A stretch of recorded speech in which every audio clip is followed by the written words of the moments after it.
উপস্থিত লাইভে আছে, শেয়ার করলে হয়ে যাবে। দূর দূরান্ত থেকে আগত নিবন্ধিত শিক্ষক মণ্ডলী, সাংবাদিক বন্ধুগণ এবং আমাদের প্রিন্ট মিডিয়া, গোয়েন্দা সংস্থার লোক যারা আছেন সবার প্রতি সালাম, আসসালামু আলাইকুম। আমরা নিয়োগ বঞ্চিত হয়েছি না করা হয়েছে? আমাদের নিয়োগ বঞ্চিত করা হয়েছে। আমরা প্রথমেই বলতে চাই, আমরা স্বাধীন বাংলায় কোনো অত সিস্টেম দুর্নীতি চলবে না। এই স্বাধীন বাংলায় কোনো সিস্টেম দুর্নীতি চলবে না। বৈষম্যহীন, চরম বৈষম্য এবং শিক্ষক সংকট তৈরি করার মাধ্যমে আমাদের শিক্ষা ব্যবস্থাকে ধ্বংস করে, শিক্ষা ক্ষেত্রকে ধ্বংস করার যে নীল নকশা তৈরি করা হয়েছিল, সেই নীল নকশাকে আমরা শিক্ষক, ছাত্র সমাজ সবাই মিলে প্রতিহত করার চেষ্টা করেছি।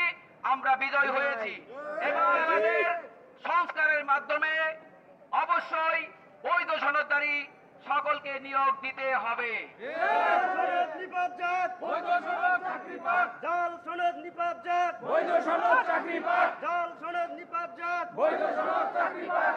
জাল সনদধারীদের নিয়োগ দেওয়া হলো কেন?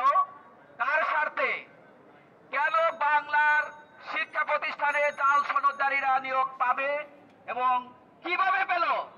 যেখানে 2 লক্ষ টাকায় সনদ দেওয়া হয় এবং 6 লক্ষ টাকায় নিয়োগের ব্যবস্থা করে দেওয়া হয়, তাহলে এনটিআরসি এর দুর্নীতির বিরুদ্ধে কথা বলছেন আমাদের সংগঠনের সভাপতি আমির আসাফ ভাই।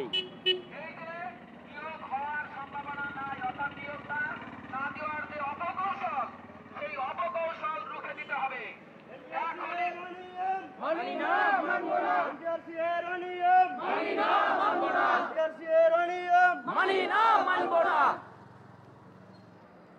আমরা কেন নিয়োগ পাইনি? বারবার একটি কথাই আসে, 2005 সালে এনটিআরসি গঠিত হয়েছে, এ পর্যন্ত তারা কেন নিয়োগ পায়নি? তারা যদি মেধাবী হতো অবশ্যই তো নিয়োগ পেত। এনটিআরসির চেয়ারম্যান সহ যারা সংশ্লিষ্ট আছে সকলকে অবগতির জন্য জানাচ্ছি, আপনাদের দুর্নীতি, সিস্টেম দুর্নীতি, চরম বৈষম্য এবং কৌশলগত কারণে, রাজনৈতিক সিদ্ধান্তের কারণে আমরা নিয়োগ বঞ্চিত। আপনাদের সমন্বয়হীনতার কারণে আমরা নিয়োগ বঞ্চিত। আমাদের সকলকে অবশ্যই নিয়োগ দিতে হবে। 1 থেকে 12তম যারা আজকে আমরা রাস্তায় দাঁড়িয়েছি, আমাদের সনদে সরাসরি নিয়োগযোগ্য। আমাদের সময় শূন্যপদের বিপরীতে প্রথম যে গণবিজ্ঞপ্তি হয়েছিল 16,000 পদ ছিল। কত হাজার ছিল? 16,000 পদ। কমিটির মাধ্যমে জি, ধান নেবেন একটা?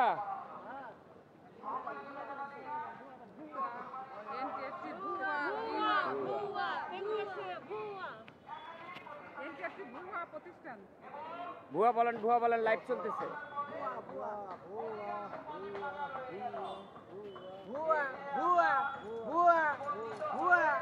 বলেন একটা।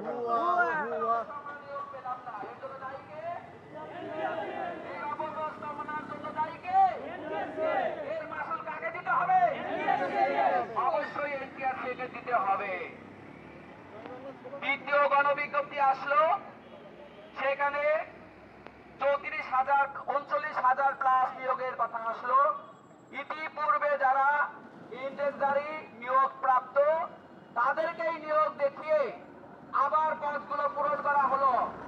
তাহলে আমরা এই অপসিস্টেম দ্বারা বঞ্চিত হলাম। এই অপসিস্টেম দ্বারা বঞ্চিত হওয়ার ফলে আবার তৃতীয় গণবিজ্ঞপ্তি আসলো। তৃতীয়